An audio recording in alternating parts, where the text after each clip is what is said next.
नमस्कार साथियों, स्वागत है आप सभी का अर्जुन इंस्पायर इंडिया में। मैं हूं अर्जुन राजपूत, आप हैं मेरे साथ आज के सेशन में। देखिए साथियों, सबसे पहले अगर आप चैनल पर नए होंगे तो चैनल को जो है सब्सक्राइब जरूर कर लेंगे, क्योंकि सब्सक्राइब करने पर आपका कोई पैसा नहीं लगता है।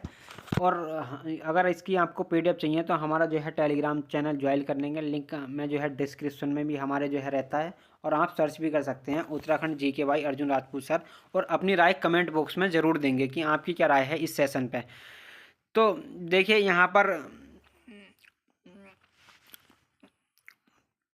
देखिए साथियों, आप है मेरे साथ में यहाँ पर बांग्लादेश के अंदर भारत के विरोध में हो रहे प्रदर्शनों की चर्चा करने के लिए, जिसके चलते यहाँ पर वहाँ के प्रमुख जो है प्रमुख अखबार डेली स्टार की जो है बिल्डिंग को आग लगा दी गई है।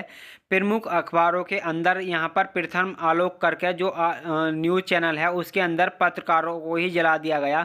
30 पत्रकार जब अंदर थे उस समय पर बिल्डिंग में आग लगा दी गई। ऐसी तस्वीरें फिलहाल बाहर निकल कर आ रही हैं, जिसमें देखिए अखबारों की और न्यूज़ चैनलों की बिल्डिंगों को तोड़ देती हुई जनता जो है दिखाई दे रही है। तो ऐसे प्रतिष्ठानों को तोड़ती हुई जनता दिखाई दे रही है। यहाँ पर रात को जो उन्मादी भीड़ उमड़ रही है, इसे देखकर अंदाज़ा लगा सकते हैं हालत बेहद गंभीर है। पूरी तरह से यहाँ पर ये सारी स्थिति बनी है हमारी उस न्यूज़ के बाद जो आपने कल सुनी थी, बताया था कि अज्ञात फिर से जो है सक्रिय हैं। बांग्लादेश के अंदर छात्र नेता के अंदर गोली मारी गई है। भारत के विरोध में जो बांग्लादेशी जो सड़कों पर उतरे थे, असल में जिस व्यक्ति को गोली मारी गई थी वो व्यक्ति मर गया है। ये देखिए उस समय की बात,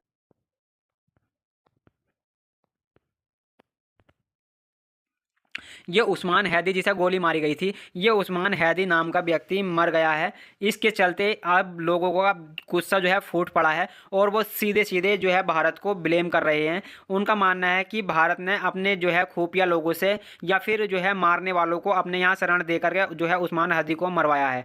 कौन था उस्मान हैदी, इसके बारे में थोड़ा सा ब्रीफ में थोड़ा सा चर्चा हो जाए, इसकी भी चर्चा होगी। साथ ही साथ जो है भारत यहाँ पर क्या कर रहा है, भारत के हाई कमीशन के बाहर जो है, देखिए भारत के हाई कमीशन के बाहर ईंटें यहाँ पर फेंकी जा रही हैं। अंदर तक लोगों की सुरक्षा को लेकर के चिंता हो रही है। भारत समर्थन या फिर शेख हसीना के पार्टी के लोग हों, उन सभी को जो है टारगेट किया जा रहा है कि हिंदुओं को पीटा जा रहा है। ऐसी मीडिया में रिपोर्ट्स आ रही हैं। इस तरीके से रिपोर्ट है कि अब यहाँ पर जो कट्टरपंथी हैं वो इंडियन एमबेसी के बाहर ढाका में जो है प्रदर्शन करने के लिए उमड़ पड़े हैं। आपको याद होगा हमने बताया था कि भारत ने पहले ही बांग्लादेश के जो है जो एनवॉय हैं दिल्ली में, उनको समन करके पूछा था कि ये सब क्या हो रहा है। लेकिन उसके बाद इस घटना में और ज़्यादा जो है आज में घी का काम किया, जब उस्मान हदी जो इनको गोली आज से 6 दिन पहले लगी थी, सिंगापुर में ट्रीटमेंट ले रहे थे, उनकी जो है मृत्यु हो जाती है। उस्मान हदी की मृत्यु के पीछे यहाँ पर 2 अज्ञात हमलावरों गोली मारना आए थे, इसको जिम्मेदार माना गया। लेकिन तब बात और फैल गई जब वो हमलावर भारत में छिपने की जो है खबर मीडिया में तैरने लगी। बांग्लादेश में के अंदर पूरी तरीके से अब पूरी इंडिया जो है सेंटीमेंट है, क्योंकि ये उस्मान हदी इंकवाल मंच का जो है इंकलाब मंच का जो है प्रवक्ता था। ये वही इंकलाब मंच है जिसने जो है शेख हसीना की सत्ता गिराई। ये वही जो है नेतृत्व करता था, छात्र थे हैं जिन्होंने बांग्लादेश की सत्ता परिवर्तन के लिए छात्र आंदोलन का नेतृत्व किया था। शेख हसीना की सरकार गिराने के लिए जिम्मेदार माने गए थे। और ये ढाका में 8 सीट से जो है निर्दलीय चुनाव लड़ रहे थे।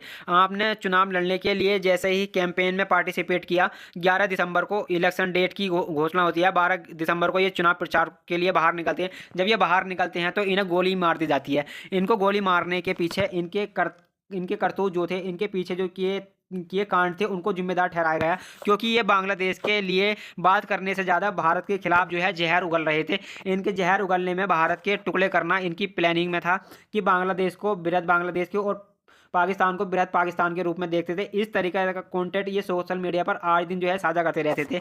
इनकी सोशल मीडिया पर कंटेंट की पब्लिकेशन जो है पोस्टिंग, और साथ ही साथ यहाँ पर मंच पर भारत के खिलाफ जो है बयान, ये लोग जोड़ पो रहे हैं कि शायद भारत में जो है भारत ने इन पर हमला करवा दिया होगा, और इसी के चलते भारत के खिलाफ लोग जो है इकट्ठा हो रहे हैं।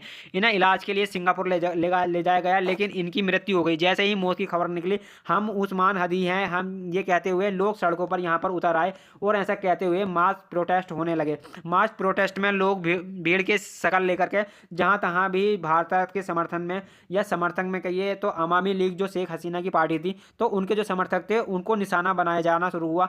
वो प्रतिष्ठान जो भारत को समर्थन अवामी लीग के लिए, क्योंकि बार बार इनका क्लेम यही है कि शेख हसीना चूंकि भारत में है, उनको सारी की सारी जो है सारी की सारी अवामी लीग के लोग हैं, सब वो जो है इनको अपने विरोधी दिखते हैं। तो उनको उनको जो है इन्होंने नुकसान पहुंचाना शुरू किया। और तो और यहाँ पर भारत में हिंदू मेजोरिटी में, ऐसे में हिंदुओं को टारगेट किया जाना बांग्लादेश में शुरू हुआ। उन्हें मारा पीटा और घसीटा गया, उनके प्रतिष्ठानों को नुकसान पहुंचाया गया। यहाँ पर BR हदी के पोस्टर लगाए गए, जहाँ तहाँ देख रहे हैं कि रात से ही प्रोटेस्ट चल रहा है। आप आज इनकी जो है डेड बॉडी आने वाली है। बांग्लादेश में यहाँ पर झंडा झुकाया गया है, राष्ट्रीय शोक रखा गया है, इनके परिवारजनों को नौकरी दी जा रही है, राष्ट्रीय शोक की घोषणा कर दी गई है। दुनिया भर की जो एम्बेसीज हैं वो बांग्लादेश में इस यंग लीडर्स के मरने पर अपनी तरफ से सांत्वनाएं जो है कंडोलेंसेस भेज रही हैं, जिसमें अमेरिका समेत सबसे आगे खड़ा है, जिसने अपनी तरफ से कंडोलेंसेस भेजी हैं। बांग्लादेश में शेख हसीना विरोधी होने के चलते इनकी मौत पर अवामी लीग को निशाना बनाया जा रहा है। और यही कारण है कि जो सरकार समर्थन न्यूज़ चैनल हुआ करते थे, या फिर जिन्हें ये माना जाता था कि ये शेख हसीना के समर्थन में ये चैनल बड़े बने, उन्हें टारगेट किया जा रहा है। आप देख सकते हैं यहाँ पर न्यूज़ चैनल के जो प्रथम ओला ओला ओला करके न्यूज़ चैनल है, उसके बाहर जो है आग लगाई गई और प्रथम आलोक के बिल्डिंग में ही आग लगा दी गई, और बिल्डिंग के अंदर हमलावर पहुंचते हैं और पूरी उसकी बिल्डिंग को आग लगा देते हैं। साथ ही साथ जो है डेली स्टार जो न्यूज़पेपर है, ढाका के अंदर सबसे बड़ा न्यूज़पेपर माना जाता है, बांग्लादेश का सबसे बड़ा न्यूज़पेपर है, उसके 30 जर्नलिस्ट जब बॉडी के बिल्डिंग के ऊपर ही थे, तो उस समय उन्हें जो है आग लगा दी गई। उन्हें फिर बाहर निकालने के लिए क्रेन का उपयोग किया गया। यहाँ पर आप देख सकते हैं, आप यहाँ पर फंसे हुए लोग, फिर उनको लूटती हुई जनता आपको दिखाई दे रही है। इस तरीके से आप एक प्रीमाइसिस में आग लगती है और उसी समय पर एक पत्रकार जो है अपने ऊपर यहाँ पर अपनी ऑफिस में बैठी होती है। यहाँ पर आप देख सकते हैं कि किस तरीके से उन्मादी भीड़ ने एक अखबार के जो है पूरे पूरे जो है ऑफिस को आग लगा दी और वहां जाकर के वस्तुएं खींचते हुए दिखाई दिए। ट्रेन के माध्यम से फंसे हुए लोगों को निकालने का प्रयास हुआ। देर रात तक जो है अखबारों के ऑफिस को या दस्तावेजों को आग लगाई जाती रही है। केवल टारगेट ये था कि ये हमारे यहाँ आंदोलन को सही से दिखा नहीं रहे हैं और ये शेख हसीना समर्थन है और भारत के समर्थन में खबरें चलाते हैं, इसलिए इनके कार्यालयों को आग लगा दी गई। इनके बहुत सारे सामान लूट लिए गए। हालात देखकर आप अंदाजा लगा सकते हैं किस हद तक ये नुकसान पहुंचाया गया, क्योंकि अखबार यहाँ पर एक दिन पहले ही प्रकाशित होने जाता है, जब अगले दिन सुबह आता है। रात भर प्रिंटिंग का काम चलता है। ऐसे में डेली स्टार को अपना काम रोकना पड़ा, क्योंकि उनके यहाँ पर बहुत सारा जो है नुकसान हो गया था। आप देख सकते हैं कि यहाँ पर फेमस पत्रकार हैं जो कि डेली न्यूज़ के हैं, उनका जो है एडिटर है नूरुल काबिल, उन्हें जो है मॉब लिंचिंग का सामना करना पड़ा। उन्हें भीड़ ने घसीट कर पीटना मारना शुरू किया। यहाँ तस्वीरों पर आप उन्हें देख सकते हैं। कुछ इस तरह की यहाँ पर तस्वीरें यहाँ पर बहुत कॉमन हुई, जहाँ पर भीड़ ने अपनी बात जो है ना रखने पर या फिर अपने खिलाफ जो है विचार रखने पर लोगों को निशाना बनाना शुरू किया। ये तमाम न्यूज़ चैनल जो थे, ये भले ही बांग्लादेशी थे, लेकिन इनके द्वारा बातें जो है भारत के समर्थन में की जाती हैं, बस ये आरोप था यहाँ पर। ऐसे में उनको और उनके चाहने वालों को टारगेट किया जाना शुरू हुआ। शेख हसीना के सामने जो शिक्षा मंत्री थे, उनके घर को निशाना बनाया गया। ऐसे कई सांस्कृतिक केंद्रों को निशाना बनाया गया, जिनमें से एक जो है चैनोट प्रीमाइसेस भी प्रसिद्ध है। वहाँ पर भी सारे के सारे इंस्ट्रूमेंट को उखाड़ करके फेंक दिया गया। आप देख ही सकते हैं, ये जो है चित्रों के माध्यम से, ये पोस्टों के माध्यम से आप इनको देख ही सकते हैं। ये वो है हमारी, तो क्या हाल किया है इन बांग्लादेशियों ने यहाँ पर। उसके बाद में साथियों सारे इंस्ट्रूमेंट्स को उखाड़ करके फेंक दिया गया। आप देख सकते हैं कि कैसे जो है हिंदू युवक को पीटने की जो है तस्वीर वायरल हो रही है। यहाँ पर कैसे एक व्यक्ति को नंगा करके पीटने की तस्वीर वायरल हो रही है। हालांकि इन तस्वीरों को हम अपनी तरफ से जो है वेरीफाई नहीं करते हैं। सोशल मीडिया के पर इस तरह की तस्वीरें फिलहाल चल रही हैं, जिसमें लोगों के द्वारा हिंसा की जो है बात की जा रही है, क्योंकि मेन स्ट्रीम मीडिया को वहाँ पर मार पीट दिया गया है। वो लोग रिपोर्टिंग ही नहीं कर पा रहे हैं। ऐसे में सोशल मीडिया के थ्रू, क्योंकि वहाँ पर फेसबुक बहुत चलता है, वहाँ के थ्रू ये सारी खबरें बाहर निकल कर आ रही हैं। हालांकि यहाँ पर जो ये तस्वीर आप देख रहे हैं, ये भारत का हाई कमीशन है और उसके बाहर ये जो है उसके ऊपर ईंट फेंकते हुए लोग दिखाई दे रहे हैं। ये निश्चित ही संवेदनशील विषय है और ये भारत की चुप्पी के कारण ऐसा हो रहा है। ये वो स्थिति है जहाँ पर जो है एक उन्मादी भीड़ का समूह जो है भारत के खिलाफ जो है प्रदर्शन करने के लिए तैयार हो रहा है, और ऐसे समय पर जब यहाँ पर सिक्योरिटी फोर्सेस खड़ी हैं और वो प्रदर्शनकारियों को यहाँ पर कुछ करने से रोक नहीं रही है। तस्वीरों में दिखाया जा रहा है कि सिक्योरिटी फोर्सेस जब खड़ी हैं तब भीड़ को भगा दिया गया है, लेकिन यहाँ पर उसका कुछ का कहना है कि इस भीड़ ने इनकी प्रेजेंस में ही ईंटें भारत के हाई कमीशन पर फेंकी थी। भारत को जरूरत है एक सख्त संदेश देने की। हमारा जो है हाँ, भारतीय हाई कमीशन या जब भी किसी देश की हाई कमीशन या एम्बेसी होती है वो उसकी अपनी ओन टेनेस्ट्री कंसिडर किया जाता है। यहाँ पर ध्यान रखने वाली बात है, एक बार लेबनान के अंदर ईरान की एम्बेसी में ईरान ने गोला चला दिया था, तो ईरान ने अपने देश से बैठ करके इसराइल पर रिटेलिएट किया था। भारत को जरूरत है ये समझने की कि हमारी एम्बेसी पर पत्थर फेंकना, हमारे हाई कमीशन पर पत्थरबाजी करना, ये हम पर पत्थर फेंकने जैसा है, भारत को निशाना निशाना बनाने जैसा है। हमें बहुत ज़्यादा जो है यहाँ पर समझदार बन करके कि नहीं कोई बात नहीं, भोगने दो, भोग रहे हैं तो इनकी आदत बिगड़ जाएगी। हमें आवश्यकता है कि इन्हें समझाई प्रॉपर तरीके से दी जाने की, ये सब नहीं चलेगा, इसके लिए प्यार से नहीं तो दंड से जैसे भी समझाया जाए इनको जो है समझाने, भारत को समझाने की जो है ज़रूरत होगी। इन्हें भारत की समझाने की ज़रूरत होगी कि ये मीडिया कवरेज जो आए दिन दिखाए जा रहे हैं अवामी लीग के खिलाफ, ये पूरी तरीके से प्रायोजित है भारत के द्वारा। ये समझाना होना विश्व को कि पाकिस्तान, चाइना और किस तरीके से मिलकर के बांग्लादेश को भारत के खिलाफ तैयार कर रहे हैं। आप सभी को जानकारी दे दूं कि भारत की जो विदेश समिति है, जो विदेश मंत्रालय के अंदर जो समिति है संसद के अंदर, उसने अपनी रिपोर्ट के अंदर यहाँ पर उसने अपनी रिपोर्ट बनाकर संसद को सौंपी है कि किस तरीके से बांग्लादेश हमारे लिए चिंता का कारण बनता चला जा रहा है। भारत यहाँ पर एक चुप नहीं बैठा रह सकता। भारत ने शेख हसीना को अपने यहाँ वहाँ से खुद निकाला नहीं, वो खुद आकर यहाँ पर पहुँची हैं। हमने राजनीतिक रूप से असाइलेंस दिया है जो कि शरण के नियमों के अधीन है। हमने जो भी किया हमने उस तरीके के तर्ज पर किया जो हमारी पॉलिसीज़ में लागू होता है। लेकिन इसके चलते अगर बांग्लादेश जो है हदें पार करेगा तो हमें आवश्यकता है कि उन्हें उन्हीं की भाषा में समझाना पड़ेगा। बांग्लादेश के अंदर प्रदर्शनकारियों ने अवामी लीग के ऑफिस को आग लगाई।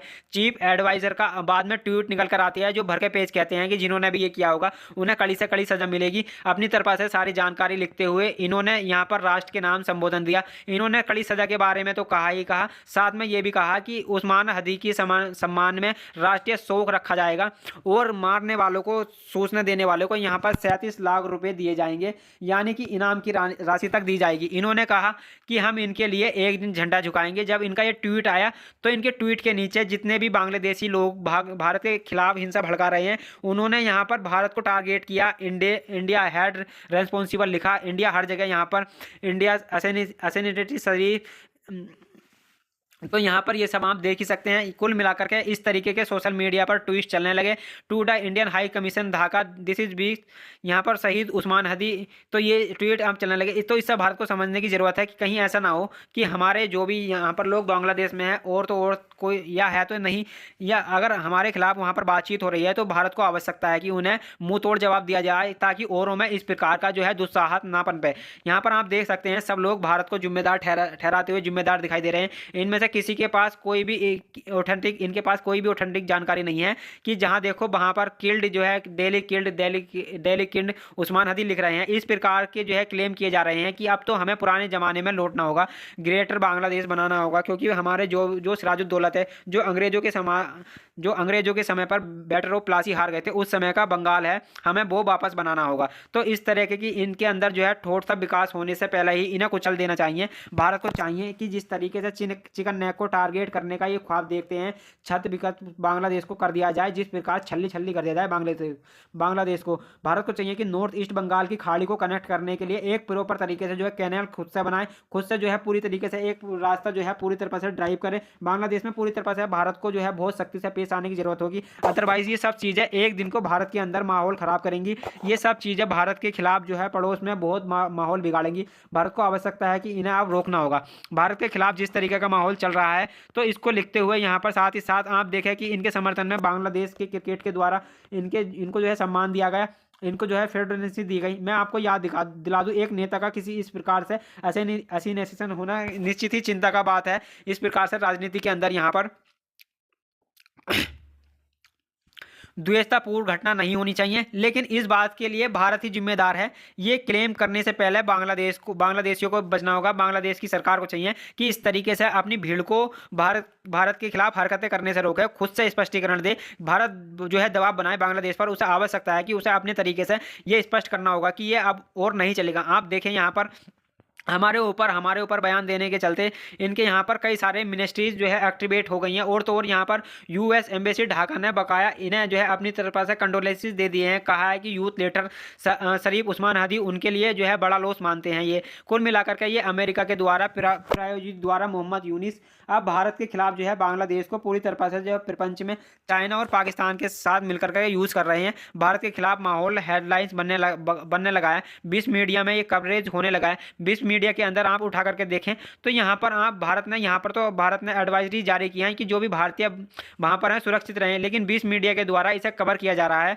कि साहब बांग्लादेश के अंदर कुछ इस तरीके की यहाँ पर घटना घट गई हैं जो कि एक यूथ लीडर की मौत से जुड़ी हैं। इंटरेस्टिंग पार्ट है कि भारत के खिलाफ इन जो है तमाम भारत के बीच में पार्लियामेंट्री हाउस लोकसभा के अंदर एक रिपोर्ट आती है, जिस रिपोर्ट के अंदर इंडिया बांग्लादेश के रिलेशन खुद के ऊपर जो है रिपोर्ट प्रकाशित होती है।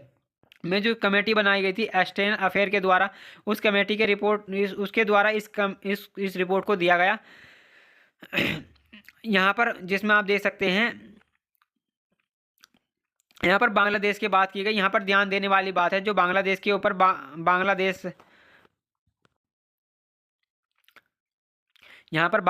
में जो ध्यान देने वाली बात है जो बांग्लादेश में जो वायुसेना का लाल मोने वायु एयरबेस बन रहा है, तो इसको लेकर यहाँ पर पहले भी हमने जो है जिक्र किया था। ये लोन मोने हार्ट एयरवेज जो था इसको पहले कभी यूज़ नहीं किया गया था, लेकिन अब जो है चाइना के सपोर्ट में इसको जो है यूज़ किया जा रहा है क्योंकि वो चिकन नेक के बिल्कुल नज़दीक है। बांग्लादेश से जब पूछा गया तो उन्होंने ये कहा कि नहीं, हम इसका उपयोग केवल जो है सैन्य उपयोग में करेंगे, लेकिन हुनोज यहाँ पर क्योंकि पहले जिनका यूज़ बिल्कुल नहीं होना था अब उसके यूज़ की बात हो रही है। और तो और बांग्लादेश के अंदर पनडुब्बियों के लिए अब यहाँ पर 8 पनडुब्बियों के लिए अड्डा बनाया जा रहा है। बांग्लादेश के पेकुआ के अंदर बांग्लादेश के अंदर 2 पनडुब्बियाँ है, अब और 8 पनडुब्बियों के लिए और जगह बनाई जा रही है। साथ ही साथ जो है फॉरेन एक्टिविटी जो बांग्लादेश में हो रही हैं उन पर ध्यान रखने वाली बात जो है हाईलाइट की गई है कि भारत को ध्यान रखने वाली बात है कि उसको हाईलाइट किया जाए। सरकार जो है हर स्थिति पर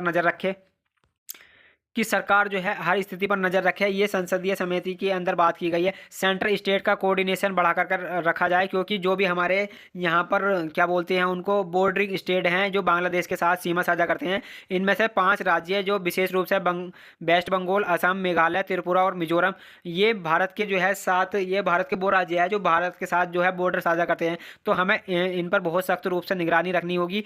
हमें जो है यहाँ पर बांग्लादेश के अंदर जिस प्रकार से चीज़ें हो रही हैं उन पर नज़र बनाकर रखनी होगी। ये समिति की जो है रिकमेंडेशन आई है। 20 मीडिया के द्वारा इसे पूरी तरह जो है कवर किया जा रहा है कि प्रोटेस्ट यहाँ पर उस्मान हादी के मरने पर हो रहे हैं। यहाँ पर हर तरीके से अगर आप खबर देखें तो वर्ल्ड के अंदर ये हाईलाइट बना हुआ है। साथियों, बांग्लादेश की घटना विश्व के लिए बड़ा सबक है ही, लेकिन भारत के लिए यहाँ पर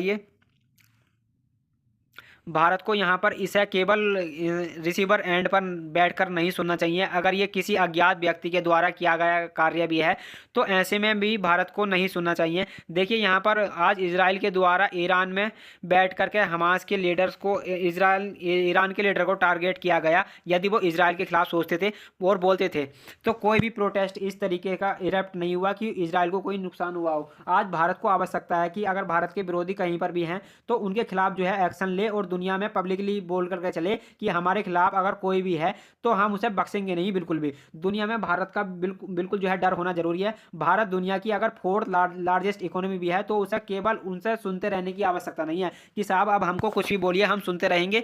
ये जो है चोले छाप लोग जिनके पास में छींक दें, और मतलब वही वाली बात मैं कहता हूँ आपसे, गंगा नदी पर बैरोज का अगर खोल दिया जाए तो बांग्लादेश पूरा का पूरा बह जाए। ये लोग इस तरीके का प्रोटेस्ट कर करके भारत के खिलाफ इस तरीके का जो गंद फैला रहे हैं इससे और लोगों के हौसले बढ़ते हैं। कई ऐसे अल्पजीवी लोग जो हमारे देश में भी रहते हैं जिन्हें लगने लगता है कि भारत के खिलाफ कुछ भी बोलो सब चल जाता है, तो ऐसा नहीं होना चाहिए। और चिन्नू मुन्नू टाइप के जो देश हैं अगर इनको इस तरीके से हौसले बढ़ने लगेंगे तो हौसले तो जब चाइना तक के अमेरिका तक के नहीं टिकने दे सकते तो फिर इन टिच्चू देशों तक की क्या ही बात है। तो ऐसे में हमें जो है इन्हें रोकने की आवश्यकता है।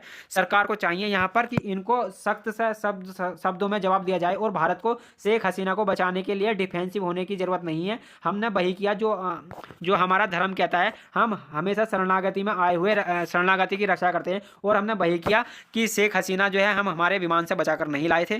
शेख हसीना यहाँ पर जो है वो खुद उड़कर यहाँ तक पहुँची थी, हमारे यहाँ पर स्वागत किया गया। हमने दलाई लामा के साथ भी यही किया था, हमने इनके साथ भी यही किया। और हम हमेशा जो है शरणागति में आए हुए का हमेशा भगवान राम के राम जब भगवान राम के समय से ही जब विभीषण खुद शरणागति में आए थे, तो हमने उन तक की जो है हिफाजत की। तो बिल्कुल उसी तर्ज पर जो ये काम करते चले जा रहे हैं। भारत को आवश्यकता है कि इस असुरों की सेना का वहीं पर इलाज कर दिया जाए। अब अति आवश्यकता है कि अज्ञात आवश्यक अगर वहाँ पर है तो उन्हें जो है सख्त से सख्त जवाब दिया जाए और कार्रवाई उनके ऊपर की जाए। फिलहाल के लिए इतना ही। बाकी आप लोग इस विषय पर क्या सोचते हैं, अपनी राय जरूर कमेंट बॉक्स में बताइए। और चैनल पर नए हैं तो चैनल को सब्सक्राइब करते जाइए। आपसे हमने कई बार रिक्वेस्ट किया है, फिर आपसे एक बार रिक्वेस्ट कर रहे हैं कि आप चैनल को सब्सक्राइब करें, ताकि आपकी और जो प्रेजेंस है वो हमें जो है उत्साह बने, हमारे लिए उत्साह बने, जिसका कोई चार्ज नहीं लगता है। ठीक है, फ्री ऑफ कॉस्ट होता है सब्सक्राइब करना। तो साथियों, सभी साथी जो है सब्सक्राइब चैनल को जरूर कर लें। और देखिए, आज के सेशन में इतना ही। और हमारे टेलीग्राम और यहाँ पर अपनी राय कमेंट बॉक्स में जरूर देंगे, और साथ ही साथ हमारे टेलीग्राम चैनल से जुड़ जाएंगे, क्योंकि वहाँ पर इसी की नहीं अन्य आप अगर जैसे हिस्ट्री, पॉलिटी, ज्योग्राफी या इकोनॉमिक्स जैसे सब्जेक्ट भी अगर हमसे पढ़ते हैं तो उसकी PDF जो है आपको वहाँ पर मिलती है। तो धन्यवाद साथियों, आज के सेशन में इतना ही। अपना ख्याल रखें, बड़ों को सम्मान करें, छोटों को प्यार दें और अपना व्यक्तित्व इस प्रकार से विकसित करें कि महिलाएं आपके साथ सुरक्षित और सम्मानित महसूस करें। धन्यवाद साथियों।